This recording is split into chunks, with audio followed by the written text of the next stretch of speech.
go, I'm a bulldog. Hello, DawgNation, and welcome back to Before The Hedges, brought to you by Kroger.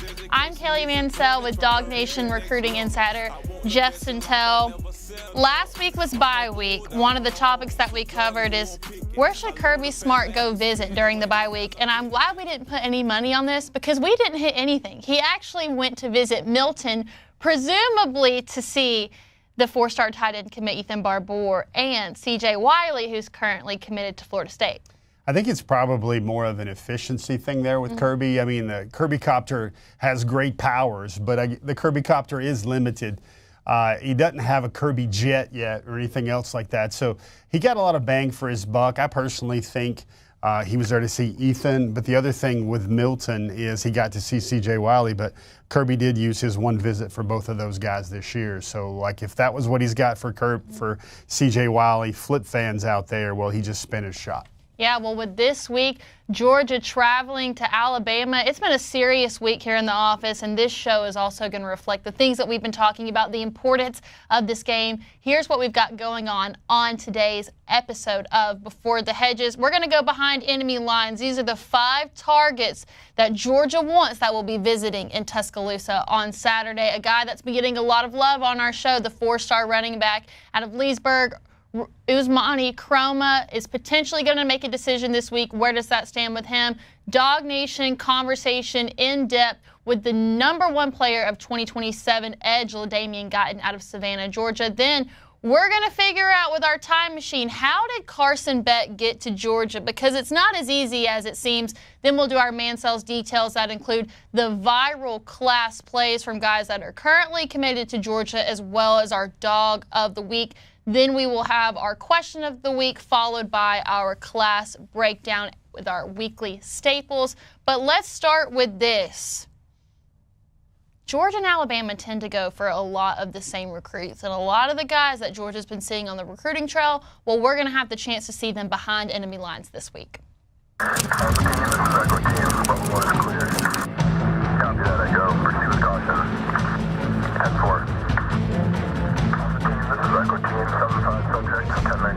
Nothing puts a smile on my face like a Cody Chafin's graphic you haven't seen yet. I mean, it's literally like Tiger in his Tiger Slam days, where anything you ask Cody to do, he's going to come out and he's going to be below par with it, which in our case of creativity means above par. And it feels so right. Here's the thing about this game in particular when it comes to the recruiting aspect of it. I feel like you're knocking out 2 birds, 1 stone, because they're both really competitive programs, and not only do you get to go see the atmosphere in Tuscaloosa, but you get to see 2 elite teams that are known for their development of players go head-to-head.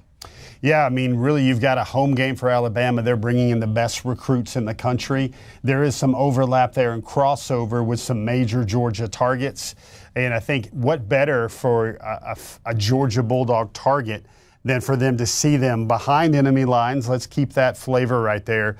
But also go, this is Georgia against one of the best opponents they will face all season, a fellow college football titan, and that's all on tap this week. Yeah, well, the first recruit that we have in store for you is 5-star defensive lineman Justice Terry out of Manchester, Georgia. Once a Georgia commit, no longer that was someone that I completely expected to see on this list for this game. Yeah, Justice is probably the biggest one. I think it's interesting because he will have seen Alabama play twice. He was actually at their earlier game this year with South Forsyth. Now he checks off Georgia.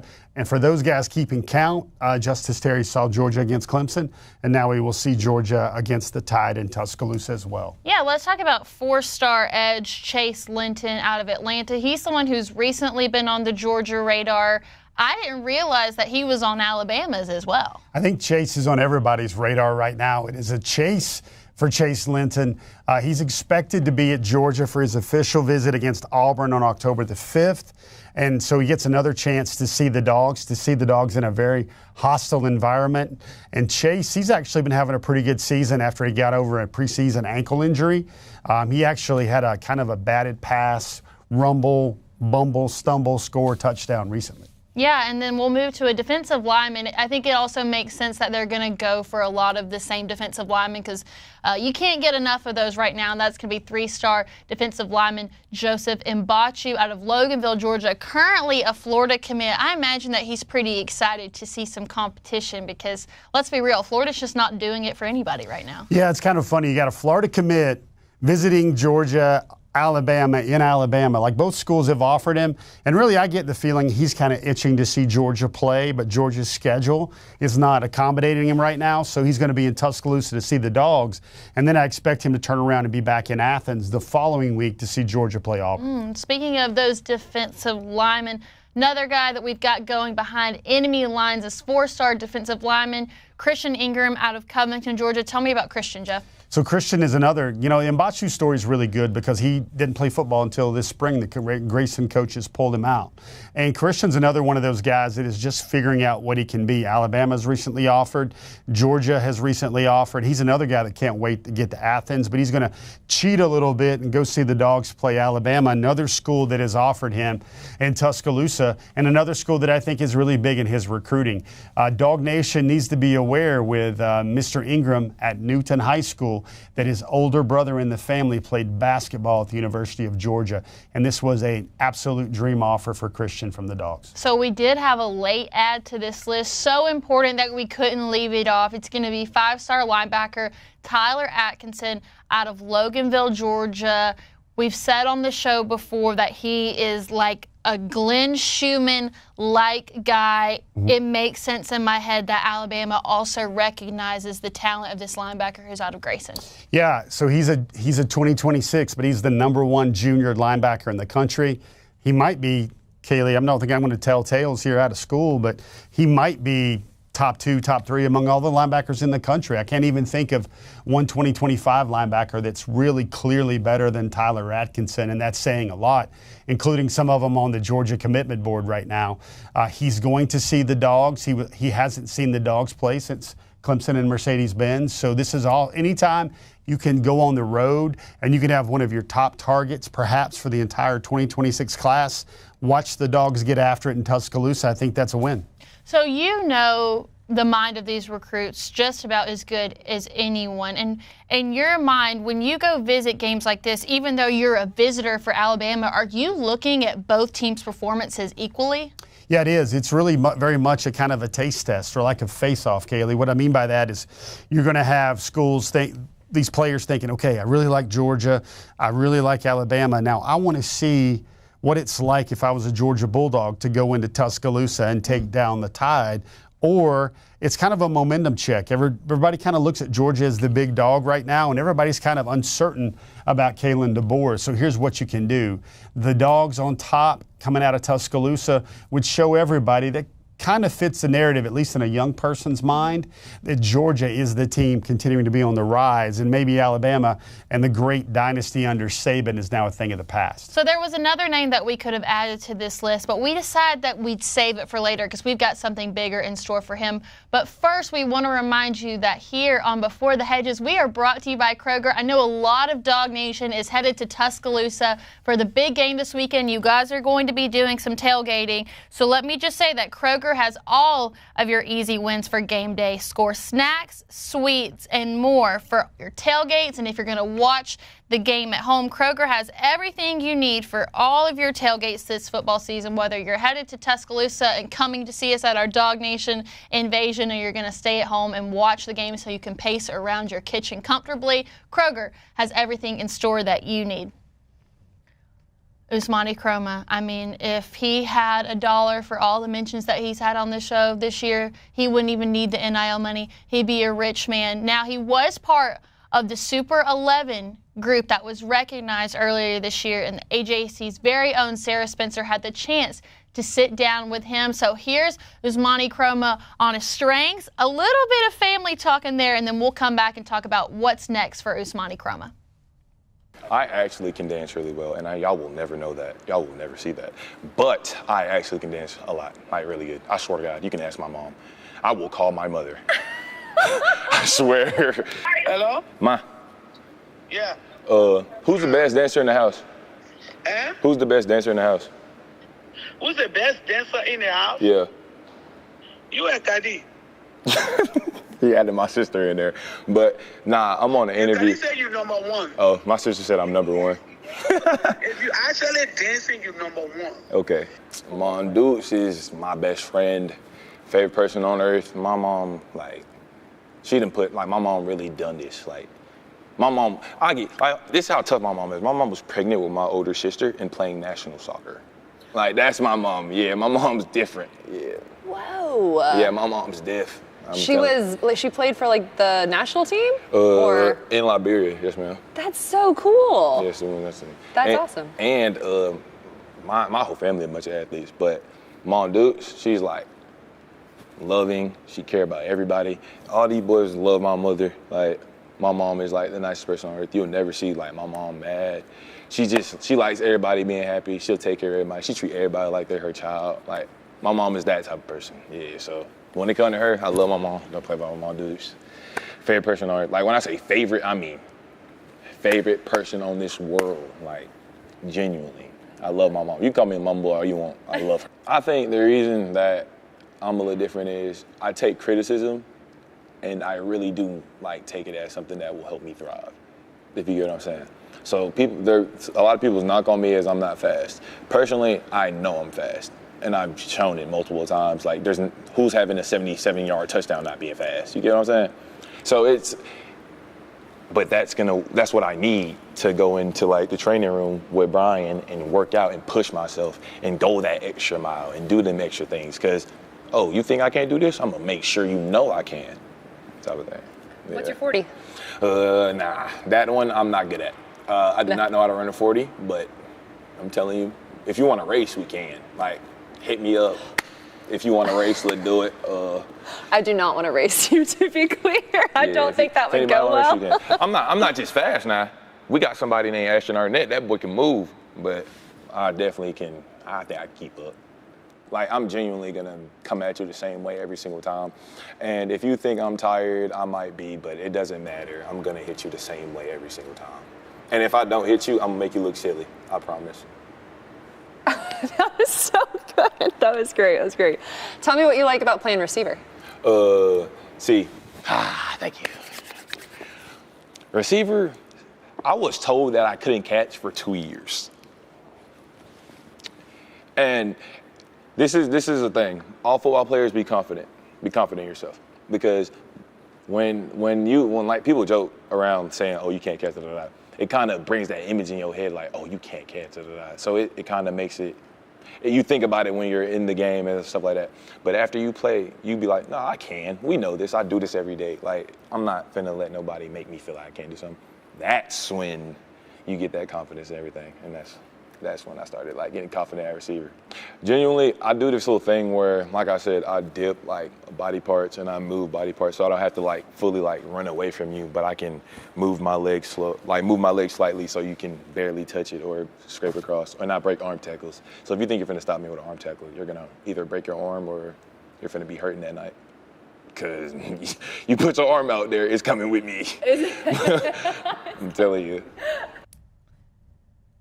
So here's why we're showing you this. This charismatic young man who also happens to be a terrific running back. He's going to make his decision Saturday between Florida State, Auburn, Georgia. He visited Auburn recently, and Auburn does not look good this year. Florida State also in shambles at the moment. Jeff, why wouldn't he pick Georgia? First of all, Kaylee, you're a card-carrying member of DawgNation, probably. And if he does, we've already said on this program, if he chooses the Dawgs, we'll probably put a Ousmane caricature behind her.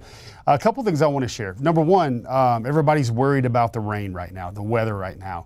Ousmane told me today that he might push his decision back, bump it a little bit past Saturday, just because if that area, he's in the Albany kind of area, Leesburg, South Georgia area, they get hit pretty hard. He's not going to make his decision on the 28th. So something to watch for right there.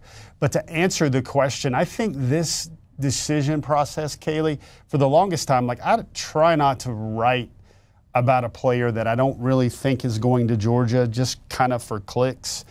And that's why I've been very cautious with Ousmane, because I'm telling you, Kaylee, there's been more twists and turns in this recruiting than if the Jersey Shore cast went to Love Island and hung out with the rejects from The Bachelor or The Bachelorette. I mean, this is how crazy this has been. But I do think there's some seeds of something there right now with Ousmane in Georgia. He wants to feel like a family. He wants to feel taken care of. And what I wanted to make sure you guys saw about Ousmane this week is, heck, I'll take care of the recruiting talk. I just wanted you guys to see kind of what a character this young man is. He can be confident, and yet he called himself a mama's boy and talked about how much he loves his mama. He's so fun in his own skin that he's not afraid to dance on camera, even when he said he wasn't going to dance on camera. And then at the end, you hear a little bit of hubris about it, saying, I'm going to take the arm away with me if you stick your arm out and try to arm tackle me. And in the midst of all that, it's kind of like up and down, up and down. He's like, I can't run a 40. So while he comes off very confident and assured of himself, he's like, 40s are not my thing. And then he's also like, he thought he was doubted as a receiver for a couple of years. And that sort of stuff motivates him. I think he's a really dynamic young person, a very interesting young person. And we got to remember, this is the number 5 running back in the country that is down to Georgia, Florida State, and Auburn. To me, it feels like it was Auburn. Now it feels like it's anybody's game. And there was a time when FSU really impressed him over the summer. The Seminoles met him for a late July visit, and they had everybody stand up and welcome him and greet him. Every coach in the room at Florida State did this, and he felt genuine love from Coach Norvell and the Seminoles. Like I said, this is like a reality show on steroids. So let's get real world for a second here. Real world, there you go. Yeah. I got you. Yeah. So if the decision was initially supposed to be made on Saturday and it gets pushed back, they say that in recruiting, if you're not sure if it's you, then it's definitely not you. From a coach's standpoint, I'm assuming that he already knows where he's going to go if he was going to make that decision.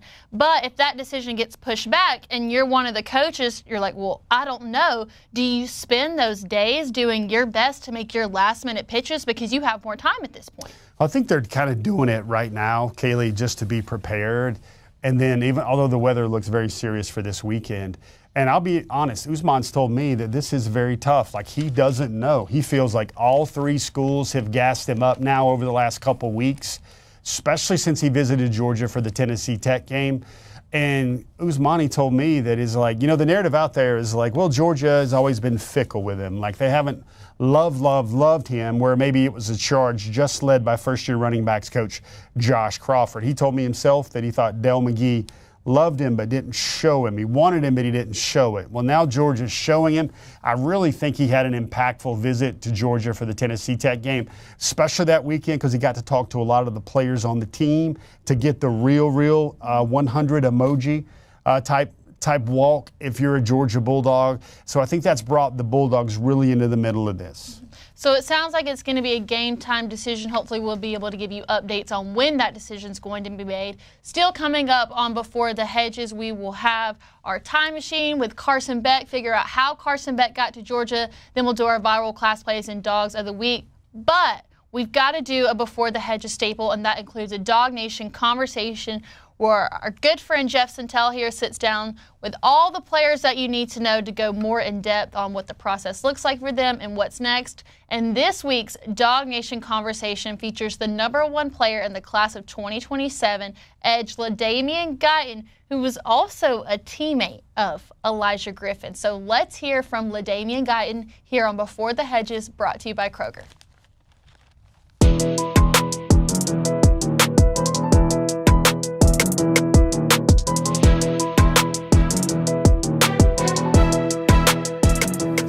What motivates you, man? This is hard. I mean, you might make it look easy at times, but this is hard. What motivates you? What's your why? Just my will to put my family in a better situation. Help my mom out. How would you describe your playing style? You look like a big ball of hate and arms and feet and fury out there. About a mix of it all. I try to mix speed, but I'm working on my game, day by day. What have you learned from him? He's going through the same things that you're going to go through for the next 2 years. What have you learned from him? Just how to carry yourself, on and off the field. And we work with the same trainer, so whatever he get, I get the same thing. So stuff like that. Do you have any idea yet about what you're looking for with your college choice? I know it's so far away, but like if you started to put together like the best school for me will have this and this and this, have you thought about that? I just take it day by day. Every school is pretty even with me right now. So whatever me and my family talk over, come up with, that'll be the decision. I think I saw some quotes from you recently where NIL is not going to be a factor for you, right? Like, can you explain that in your own words? Why? I feel any money is good money. You know, whether it's $1 million or a couple $100,000, you know, I appreciate it. So. How do you feel about the Dawgs? Is that a school that has gotten in on you early and showed you what they're all about? Oh yes, sir. That was my first offer, and you know, the loyalty. Well, not loyalty, but like, you know, the love with the staff, you know, is there. You know, my connections with the team, you know, they run deep, so we're going to keep on building over the years. What's the communication like with Coach DeRibe? I guess that's the guy that's recruiting you, right? Like, what's his message to you when you get to talk to him?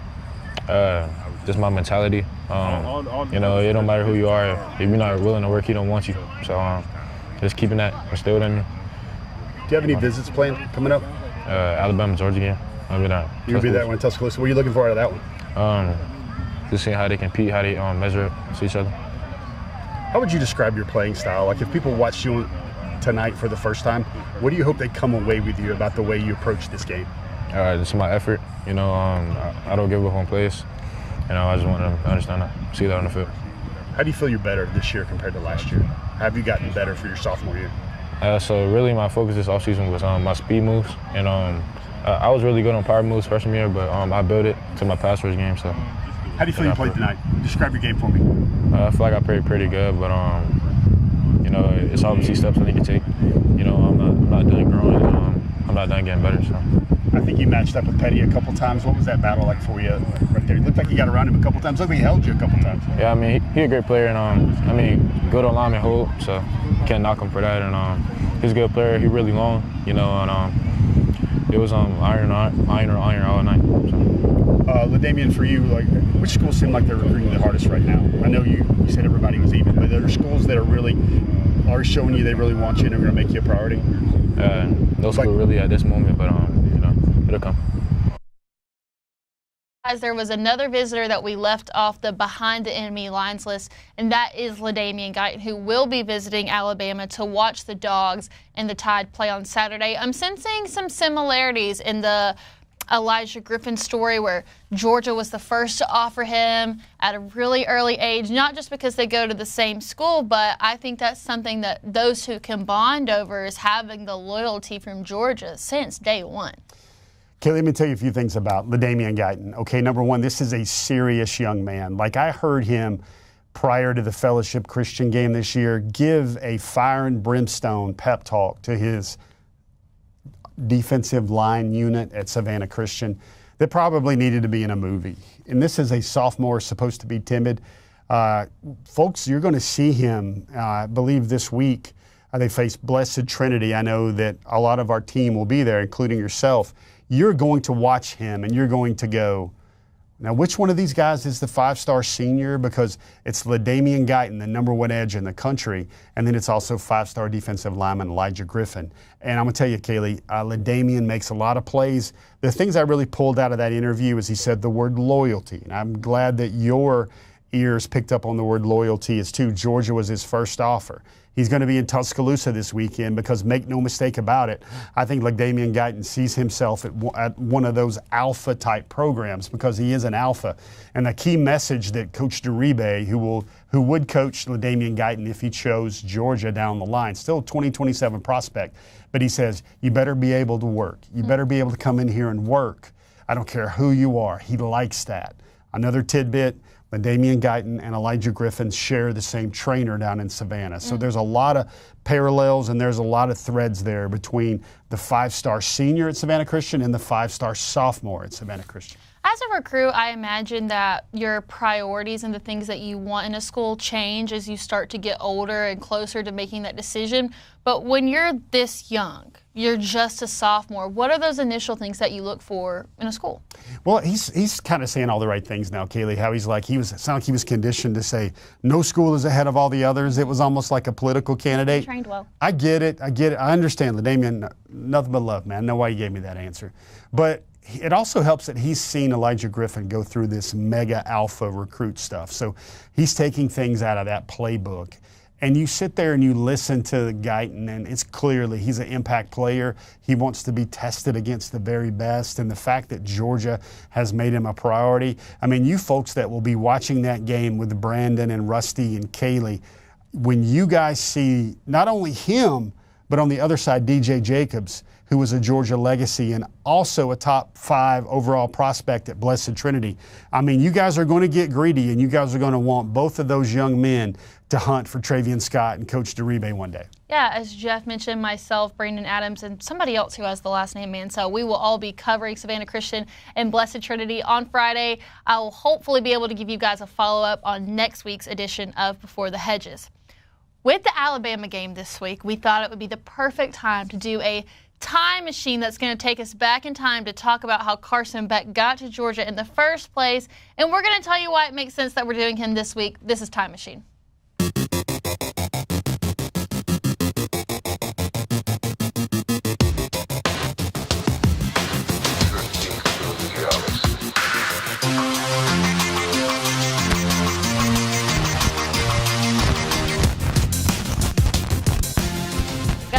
The NSYNC head bops. You can't not do it. Going. Now, Kaylee, true or false, before we jump into this time machine, was that really you on an auto-tune doing that throughout the Galaxy line, throughout our intro staging for the recruiting time machine? Was that actually your voice? False. False. Not All that right. talented. Not giving enough credit to Cody. So I'm gonna break down the timeline for you because believe it or not, Carson Beck was not always a Georgia commit. In fact, for a period of time, he was also an Alabama commit. I'm gonna give you the exact date. So Carson Beck commits to Alabama on June 26, 2018. He's committed for quite some time, actually. He's going to decommit from Alabama on February 4th of 2019, which is approximately 8 months later. On February 27th, he gets an offer from Georgia. On March 2nd of the same year, he takes a visit to Georgia to attend Junior Day. Well, he must have liked what he saw. He must have liked what he heard because the very next day, on March 3rd, Carson Beck commits to Georgia. What was it about Georgia for Carson Beck that said, yep, this is the place for me? So I gotta share this with you. First of all, I want you to, everybody that's going to be down in Tuscaloosa or watching the game on Saturday, I want you to close your eyes and imagine number 15 playing for the Crimson Tide because there was a reality there. Here's what happened, and it's part of the big business of college football. Carson is committed to Alabama, committed for a very long time to Alabama. But then after a national championship, I believe, the Tide has stacked up a few of them in their trophy case, and we always hear about it. Their coordinators and their offensive analysts all left. Mike Loxley got the head coaching job at Maryland. Dan Enos got the offensive coordinator job at Miami. So Carson and his family kind of looked at that and they're like, we don't know anybody here. We don't know anybody left at Alabama that's going to coach us offensively. So that meant they wanted to reset their recruiting. Now, Georgia jumps in here, but the backstory here about Georgia that's really interesting. If you might remember, Kaylee, this is when Georgia was coming out of the hangover of the Justin Fields era.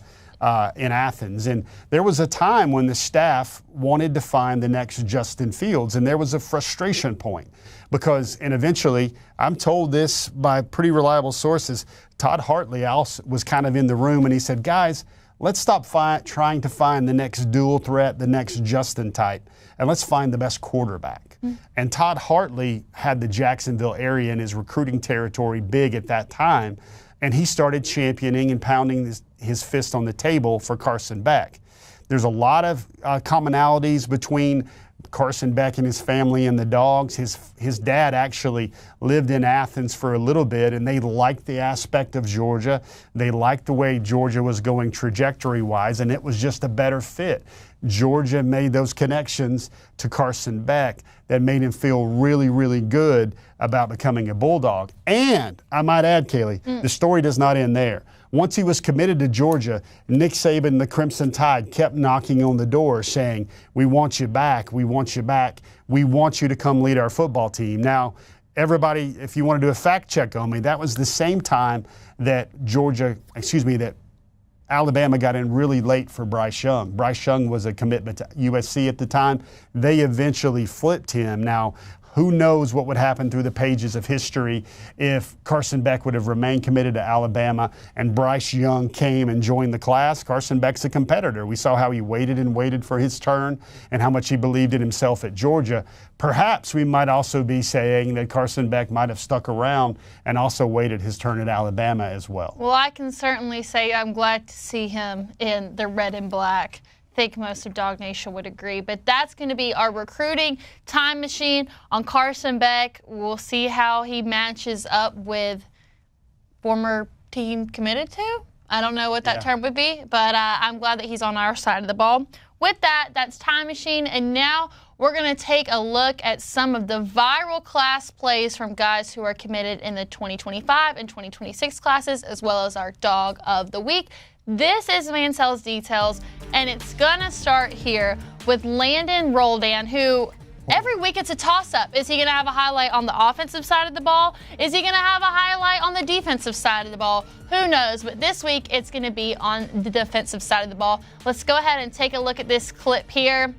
You're going to have to, when we watch the video back, you'll be able to see him coming out of the corner. They clocked him in at over 21 miles per hour, Jeff, to go and track down the guy on the run. I mean, just comes out. He looks like Forrest Gump running through the movie when he's at the Alabama game, when he's running through the end zone. Kaylee, if we could afford the YouTube strike, I would have loved to have Rollin', Rollin', Rollin' by Limp Bizkit put under this clip right here. Now, we all talk about 40s, right? And look at him. He's that blur from the top. He's playing cornerback on the far side. The field side of this formation, but they clocked him not only at 21:51, Kaylee, but he ran 47 yards here in 4.67 seconds. So you hear a lot about 40s. Tell me what you can run, brother, in the 47, and he ran a 4.67 across 47 yards. You know, computers can do everything right there. They not only tracked him analytics at 21.5 miles per hour, they also calculated how fast he covered 0 to 60 or 0 to 21 in 47 yards. Well, Landon Roldan is not the only one who's rolling. The North Oconee Titans are keeping it rolling this season. Moving on, let's take a look at Jontavius Wyman. Got a 14-12 win. I mean, right there, it looks like he should go out of the bounds, but he saves himself. That's real football IQ, gets the touchdown. You know, your great breakaway ability here. And, you know, Kaylee, he had another play where he caught this huge kind of explosive over the shoulder, made a great catch as a receiver. And let's remind folks, let's preface these highlights. Folks, this is going to be a cornerback commitment. A guy that will play cornerback at the University of Georgia, just stacking up the highlights in Mansell's Details like it's cord wood right now. You want to talk about another guy that just seems to keep stacking up the highlights? It's the 4-star tight end, Ethan Barbour out of Milton, who Kirby Smart went and saw next Friday. See him right there. Ooh, breaks some ankles, breaks another set. I mean, they're going to have to call an ambulance for all the ankles he keeps breaking on the field, Jeff. Yeah, you see him like obviously that if the gentleman Coach 30 did high school football, he would have probably called that unfortunate defender there Davis or something like that. If you guys haven't heard of Coach 30, go find him on Instagram. He's hilarious. But Ethan Barbour, everybody says throw to the tight end. This is juke from the tight end right here. Ethan Barbour, Todd Hartley, we know he picks winners. And look at that. We know Ethan Barbour can make plays. We know he can catch touchdowns. We know he can block. But he's also got a little wiggle to his game as well. All right, and let's take a look at our quarterback commit for the class of 2026, Jared Curtis, who threw for 4 touchdowns in his Friday night game. He also ran for 1. This is the one right here. I mean, that's a difficult play to make, and he made that look easy. I love it at the end because these quarterbacks and all skill guys, when they get close to the end zone, they're like, no, I'm not going to get hawked right here. I don't want to see this in the film room. And you see him make multiple guys miss. You saw him with the jab step right there and the jump cut right there. Again, this is a 5-star quarterback in the 2026 class, committed to Georgia, steadfastly committed to Georgia. And Kaylee, his average is probably about 5 touchdowns per week right now for Nashville Christian in Tennessee. Yeah, this is someone that I'm really excited about, and I can't wait to be discussing him over the next year with you, Jeff. Now, before we get to our Dawg of the Week, couldn't get any highlights, but I did want to mention that the wide receiver commit, Thomas Blackshear, had 6 catches for 129 yards and 3 touchdowns this last weekend. We got to show him some love. But it's Dawg of the Week time. We're going to show you some clips. We're going to let you know who it is. It's got to be Talon Taylor. 3 monster touchdowns. We'll let you see him right here. All different types of catches right here. Long, close. I feel like we have been missing a really, really exciting receiver. Vlad McConkey gone. It's all about who's going to be next. I think Talon Taylor's making a big case for himself. I tell you what, Kaylee, next year when Georgia plays Alabama, they'll feel a little bit more proud and a little bit more bold to have a guy like Talon Taylor in the wide receiver rotation, especially after they're expected to lose 5, 6, 7 guys out of James Coley's room. But he's got 3 touchdowns, Kaylee, and he's got 3 catches. He goes over the 100-yard mark, and they're all unique in their own ways. But here's the clarifier: Talon Taylor, Talon as in talented, played a quarter and a half and stacked up those stats right there. He is the highest rated receiver among the commitments Georgia has this year, and he is also a top 60 overall recruit nationally. And it has been quite a while. You got to go back to the days of the 2020 recruiting class with Marcus Rosemy-Jack Saint, Jermaine Burton, and Arian Smith when the Dogs went on to sign a receiver rated top 75 overall in the country. Well, when you make plays like this, we recognize that. And because of this, Talon Taylor, you are going to be our Dawg of the Week. Kaylee, that might be your best one yet. We did get that on replay, a telestrator right there. That is a very good Dawg of the Week. It's a whole lot of wins on me.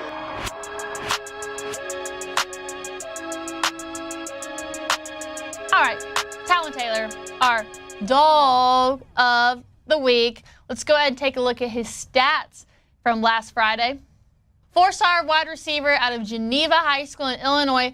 3 receptions for 114 yards and 3 touchdowns. That's literally crazy. A 40-yard punt return and a 32-yard kickoff return. Jeff, it doesn't make sense. Make it make sense. First of all, Kelly, what do you think this means? What do you think this means in your pictures? You mean like, you put that little number 1 right there and you hold it? That little gesture right there. He's a playmaker, and he's equal parts. I'll never forget, Kaylee, the Georgia commitments told me that he is like a 4-5 guy that all of a sudden when you're trying to guard him, he pulls out the 4-3. And you're like, where did that come from? The suddenness. He can go get the ball. He's got all the moves. He's got all of the route tree, the stem, the breaks, creating separation. But in his back pocket, he's got, I guess I would say, an XX button or an XY left trigger button where he can find just that little bit more where maybe he goes from 20 miles an hour to 22.5 miles per hour. Very sudden, and that means everything as a wide receiver. All right, Talon Taylor, when you have 3 receptions and all 3 are touchdowns, it can't be anybody else for our Dawg of the Week. We're going to give it to you, Talon Taylor. Well, it's that part in the show now where we get to the staples. This week it was the celery and ranch, which is one of my favorite ones. You're not a blue cheese lady, are you, right? Oh, gosh, no. Ew. Anti-blue cheese, right? No blue cheese for me. Yep. No. So let's go ahead and get to our question of the week. It's relative. It's perspective.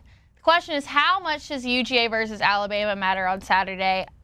I think it matters a lot, not just to the team, not just to the coaching staff. I think it matters a lot to DawgNation for a multitude of reasons. Number one, you got to slay the dragon. I know we'll have an article come out about this later this week, but I think that this Georgia team is the closest thing to old Alabama. Similar coaching style between Nick Saban, Kirby Smart, the depth, the talent. I think that Georgia is now what old Alabama was, but you can't be the closest thing to old Alabama without beating the new Alabama first. The dragon must be slayed. I know it's not going to be that easy going into Tuscaloosa to do it, but this is a game that Georgia not only needs to win for themselves, but I think for all of DawgNation, and that's how I feel. Kaylee, that's a perfect, good textbook answer, but I just don't know. Oh, come on. I just don't know. Like, I've got to think new school and not old school because, You know, listen, I must have spent an hour to 3 hours weekly talking about this game with people over the summer. And everybody wanted to know, are they going to play Milroe the same way? I think what's happening here in this game is I think it's a very much a PR optics. Like Smart needs to take down DeBoer and show he is the new Kang. Everybody out there, you know who Kang is. But like, I just don't know in this new world how much it means. Because let's say Georgia beats Alabama on Saturday. You remember the 2021 season when Georgia got thumped 41-24 in the SEC championship game? Mm-hmm. Nobody remembers that because it wasn't the last game they played. Here's what I think is really big. Certainly you're going to hear all the narrative spitting like Georgia has passed Alabama, or it's an Alabama problem for Georgia and not a Nick Saban problem for Georgia. Mm-hmm. You're going to hear a lot of that, but I simply think it's this. Georgia wins, they give themselves cushion for the 12-team playoff, which means, you know, they've got dire games on the road at Texas. They've got Tennessee at home. They've got Ole Miss at home. We've all heard about the schedule. But for me, I feel like what that does is it establishes Georgia with a little house money where they can provide themselves cushion if they take another loss or whatever. That's how I see this. Now, I get the optics. I get everybody saying Georgia needs to show that Kirby is the new sheriff of college football. I get that. But what happens if Georgia loses to Texas, loses to Tennessee? This game won't really matter. And if you would have asked me this question 2 months ago, I probably would have had a different answer. It probably would have sounded a lot like your answer. But now you see the media narratives driving college football. Like every week we see people reseeding the 12 teams in the playoffs. And I think that's what really matters here. You beat Alabama, you have a great win on your resume, you move forward. And I think, again, Georgia's going into Tuscaloosa. Mykel Williams not full strength. Warren Brinson not full strength. Xavier McLeod just coming back. Jordan Big Baby Hall just coming back. I think those are things where if Georgia gets Alabama again, or if Georgia's healthy when they face Texas, Ole Miss, and Tennessee, a lot of folks won't remember what happened in Tuscaloosa. Well, DawgNation, we have a comment section for a reason. Let us know how much you think this game matters, whether you're watching on Facebook, YouTube, DawgNation.com, or any of the DawgNation video channels. Make sure to comment down below. We want to hear what you have to say. With that, let's go ahead and take a look at our class breakdown, starting with the offense. Haven't had any changes to the list. Anything worth mentioning? We've had big names mentioned. A lot of those receivers keep showing up every week in Mansell's details right there. Really kind of a ho-hum, business as usual week for the offensive side. All right, and on the defensive side, I love when it's a week where we have no changes. If we want to add someone, that's great. But I don't want to see anybody come off this list. This defense has stayed strong for the most part this season. Another name to keep your eye on is going to be four-star athlete Todd Robinson. Valdosta will face Camden on Friday night if the rain holds out. I know that's a game that you're really excited for. Yeah, Kaylee, I'm trying to figure out how I can be in Valdosta Friday night with Noah's Ark and how I can get to Tuscaloosa on Saturday early morning, early afternoon for the game. Kaylee, I think unbeaten Camden County and Elias Williams going to unbeaten Valdosta and Todd Robinson is the best game in the state this week, especially for those that have their red and black Oakleys on and the red and black glasses that are really interested in Georgia football. And after seeing a few clunkers this week, waiting on one of those exciting big-time matchups, I really hope we get to see that one this week. All right, let's look at our gorgeous, beautiful, wonderful, demure, mindful, cutesy snapshot. Only change this week is Georgia does drop into class rank nationally from number 4 to number 5. Auburn jumps ahead, but I don't think this is something to be too concerned about. No, it's not. I mean, Auburn, might be the one thing they're jumping ahead at anything right now. And, you know, still you've got the flavor of the in-state commitments. You see Georgia, 13 of those that are committed inside the state. They could be 14 over the weekend. And I think one thing to think about is what a great potential, how great it will be to be a Bulldog on Saturday night if the Dogs come out on top in Tuscaloosa like they did way back in 2007 with Matthew Stafford. But also, what if they add another commitment, their 22nd commitment in Ousmane Kromah, who we featured earlier in the show? More on Ousmane Kromah later because this is our top targets, all guys who are committed to other schools. But I think that one person that DawgNation's been really excited about since he came up on this list is the 3-star defensive lineman Seven Cloud, who was once a Georgia commit, ended up going to JUCO, but suddenly he pops back up into the Georgia realm. Yeah, two things I think Kaylee's probably going to notice. She loves any inferences with Seven Cloud. Former McEachern standout there, now in JUCO football. He's all the way up to 7. And you see a few names that are going to be there at Georgia and Tuscaloosa on Saturday. Mm-hmm. Looking at our next set of top targets. Okay, here's why I bring this up. Because Ousmane Kromah was not in the top 5 last week. He's been bouncing back and forth from list to list, but you chose to move him down this week, or move him up. I did. Why? And that's not just to make Kaylee smile here on our program or make Mama smile. We've got Ousmane. I think there's enough of a heat there. There's enough of a glimmer there to move him into the top 5 on top targets. Still really like Rayshawn Dinkins, the Georgia Tech commitment out of Warner Robins. Chase Linton, Justice Terry. Interesting note I'll add on Justice Terry. Hasn't played a lot this season. Hasn't played since August the 23rd. We're checking in on that to find out what's exactly going on right there, but he will be in Tuscaloosa on Saturday. Yep, we'll get to see Chase Linton as well as Justice Terry behind the enemy lines on Saturday. Now let's do our just off the list. No changes, but one I've been keeping my eye on is the 4-star safety Tay Harris, who was also once a Georgia commit, now committed to Clemson. He's someone that's kind of popping back up on my radar. And not just because he's close to a city from Rome. No, not just because he's a Northwest Georgia boy.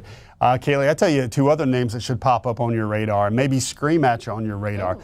Look at Anthony Currah right there, the 3-star linebacker commitment out of Marietta. He's committed to North Carolina. By all pretenses, there was word coming out of North Carolina's loss last week that Mac Brown's future might be in doubt. And that would kind of hit the reset button on a lot of recruiting. Anthony Currah's a really talented guy out of Marietta. Georgia's got to find another backer in this class as well. We might add that Christian Ingram just picked up his 4-star ranking on Rivals, but we try to use the 24/7 Sports composite here. And again, Damola Ajunahan out of Duluth. That's a name that I think Georgia still has shots with. All right, we've got one more page for you just off the list. Kirby Smart got the chance to see the 4-star wide receiver C.J. Wiley out of Milton, who is an FSU commit. We were there at his commitment. Still can hear like the silence of when he made that pick, but Kirby Smart saw him on Friday. I don't know. That's just T to me. T to you. That's T to me. I like that. Maybe that needs to be a segment. T to me. Kaylee Mansell on Before the Hedges. But Kelton McKell is a name to look for there. Georgia's kind of increased the volume a little bit on his recruiting. I believe Trey Scott got out to see him at some point over the weekend while the coaches were out on the road as well. Of course, there's Shane Marshall right there. And let me tell you what, folks. You're either going to hear no more about Shane Marshall after this weekend because Georgia will have had 2 running back commitments, or then you're going to hear a lot more about Shane Marshall depending on what the Ousmane Kromah decision is like when it drops. So let's end the show this way. I want to get some Sentelligence from you. Mm-hmm. This is your final thought to leave DawgNation with, whether that's about anything we talked about what's going to happen on Saturday, or just any of the life advice that you seem to be really good at giving. Wow, I got some life advice. This is going to be a big football game on Saturday. And I just mean that from the course of, everybody, like I just said for our question of the week, I tried to minimize it. But in the moment, that is going to be a substantial football game.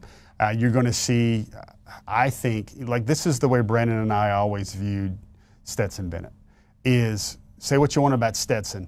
We called it stage games, whether it was an actual game where there was a stage afterward where somebody was going to go up on, and that's the college football playoffs or the SEC championship. Stetson rose to those occasions. And I think this is a defining moment in Carson Beck's time at Georgia. Will he have the running game to support him against a tough Alabama front, or will he, spread his wings and fly and really show him off to be the playmaker, not just a first-round draft pick, but a top 5 overall pick in the NFL draft. So I think those Carson Beck futures are really big this weekend, and I also think the portal guys, Kobe Young, Trevor Etienne, those are the guys that Georgia brought in because they saw deficiencies into what they had when they played Bama the last time. And I think you're going to see Georgia try to show how much better they've gotten, especially offensively. One more thing to think about, and this is my last thing. I think this is a Peyton Woodring ball game. I remember many times at Georgia when Georgia relied on, everybody remembers, if you're old enough to remember, Billy Bennett making a lot of big kicks in Tuscaloosa to help Georgia be man enough to beat Alabama in Tuscaloosa. I think Peyton Woodring has reached the point where I only expect him to miss 2 or 3 kicks a year, and I expect Peyton Woodring to be really crucial in a tight ball game for Georgia on Saturday.